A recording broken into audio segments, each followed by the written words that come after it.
என்னுடைய தனிப்பட்ட கருத்து, இந்தியாவுக்கு கவர்னர் என்ற பதவியும் ஜனாதிபதி என்ற பதவியும் தேவையற்ற செலவீனம்.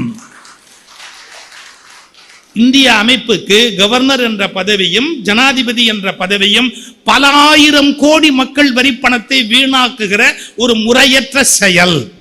அந்த என்னுடைய அபிப்பிராயத்தை நான் மாத்திக்க தயாராகவே இல்லை. நபர்களுக்காக நான் இதை சொல்லல, நான் அந்த கான்செப்டை வச்சு சொல்றேன். பிரிட்டிஷ்காரர்கள் ஆண்ட போது நமக்கு கவர்னர்கள் இருந்ததில் நியாயம் இருந்தது. நம்மை வேவு பார்ப்பதற்காக அவர்கள் கவர்னர்களை வைத்தார்கள். ஆனால் ஜனநாயக நாட்டில் நம்மை வேவு பார்ப்பதற்கு இன்னொருவன் வேண்டியது இல்லை.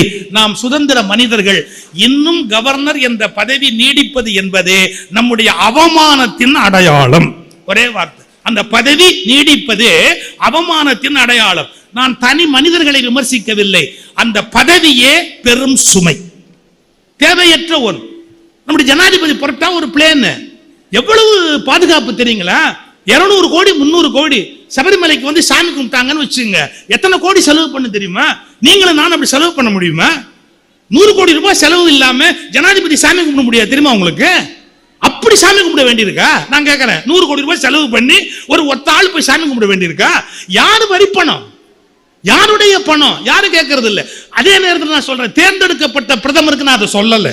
பிரதமர் பாதுகாக்கப்பட வேண்டியவர், மக்களால் தேர்ந்தெடுக்கப்படுகிறவர். அவருக்கு ராணுவம் பாதுகாப்பு கொடுப்பதில் இருக்கிற நியாயம் ஜனாதிபதிக்கு செலவு செய்வதில் இல்லை என்பதை தயவு செய்து புரிந்து கொள்ள வேண்டும்.